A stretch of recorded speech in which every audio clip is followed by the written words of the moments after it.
E a situação financeira do brasileiro, hein? Não está nada fácil. E depois da pandemia, então, do coronavírus, o problema só piorou.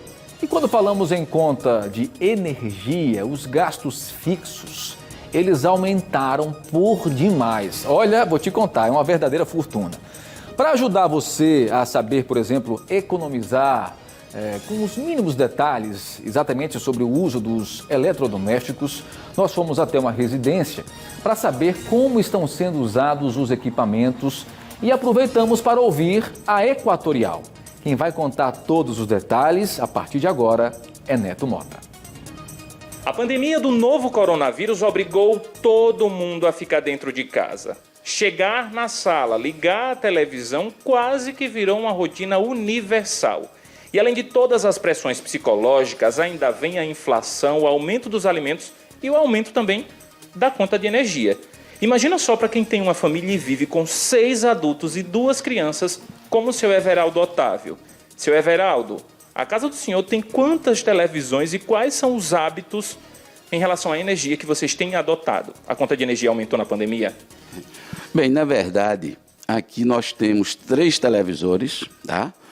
Que são usados constantemente, erroneamente, mas são usadas. Temos 3 ar-condicionados que seguem o mesmo patamar. Temos 2 máquinas de lavar. Temos geladeira, nós temos micro-ondas. Então, todos esses eletrodomésticos eles são usados. Em relação aos hábitos, foi difícil colocar... O senhor já conseguiu colocar na cabeça de todo mundo que tem que usar de maneira correta os eletrodomésticos ou ainda há algumas falhas? Como é que é a rotina de vocês? Se o senhor conseguiu, por exemplo, conscientizar todo mundo a utilizar os eletrodomésticos de maneira legal, como foi que aconteceu isso? Conta para mim alguns exemplos do mau uso aqui dentro da casa do senhor. O mau uso é o seguinte: eu estou na sala assistindo o jornal. O meu filho está no quarto dele assistindo um filme. A minha esposa olhando uma canção nova, que ela é muito religiosa. Então, além do consumo aumentar, a família se afasta. Não tem esse esteio, um em cima do outro. Pá, pá, pá, pá. Então, isso consome, além de consumir, corre o risco de ter um acidente. Aqui na área mesmo, houve um início de incêndio, porque estava ligado ventilador, celular, tinha uns 3 celulares ligados. Então, o conector não aguentou, pegou fogo. E por causa do alto número de pessoas que, assim como o seu Everaldo, às vezes acaba meio que perdendo o controle da eletricidade de casa, a Equatorial então lançou uma campanha sobre consumo consciente. Nós acompanhamos aqui o Rodolfo, que é engenheiro eletricista da Equatorial, para dar dicas, não só para a família do seu Everaldo, mas para a nossa família também em relação ao consumo consciente. Vamos acompanhar. Um dos pontos que são muito importantes também relacionado ao hábito e aos tipos de equipamento que a gente usa, a iluminação, né? A gente deve sempre preferir instalar a iluminação de LED. São lâmpadas bem mais econômicas, né? E isso vai gerar, sim, uma economia no final. Então, mesmo as lâmpadas fluorescentes, que ainda assim são mais econômicas do que as incandescentes, hoje as de LED oferecem um melhor resultado, é mais econômica e dura muito mais, né? Então, esse é um primeiro ponto também. Em relação às TVs, né? Muito importante saber o hábito, né, que você tem. As TVs, às vezes, estão sendo utilizadas em ambientes diferentes, mas com a mesma programação. Então, é bom sempre se organizar para assistir num local só essa TV, né? Até as TVs, por exemplo, hoje que não estão mais tanto em uso, que são as TVs mais antigas, né? E hoje tem as de LED também, as de LCD, que são mais econômicas, também é muito importante. Esses equipamentos, como a TV, assim como outros, também tem aquele sistema de stand-by, né, que é para acelerar quando você quer ligá-la e assistir uma programação. Então, muito importante também, se você vai passar um período sem utilizar essa TV, retire-a da tomada, porque aquela placa, de alguma forma, ela está utilizando ali a energia elétrica para fazer toda essa preparação para uma nova ligação, né? Então, retira-la da tomada e, quando for utilizar, recoloque, né?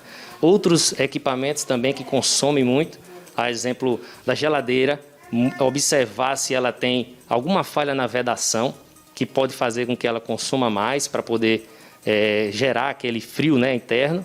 É muito importante também a própria localização da geladeira em relação ao espaço, né? Ela tem uma grade atrás da geladeira que é responsável pela troca de calor. Então, não faça isso, não coloque nada que cubra aquela parte de trás da geladeira e muito cuidado com a proximidade que aquela parte tem da parede, né? Coloque ela pelo menos 15 centímetros a 20 centímetros da parede para que o vento possa passar por aquela grade, resfriar, trocar calor e assim ela vai ter uma eficiência maior, ou seja, ela vai gelar, vai chegar na temperatura adequada sem utilizar tanta energia, né?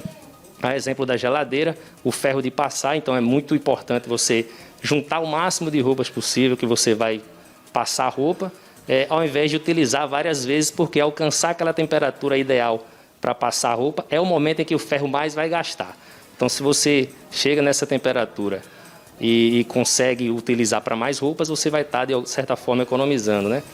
A máquina de lavar, ela não sabe a quantidade de roupa que você colocou, ela sabe o peso, o volume de água que ela tem.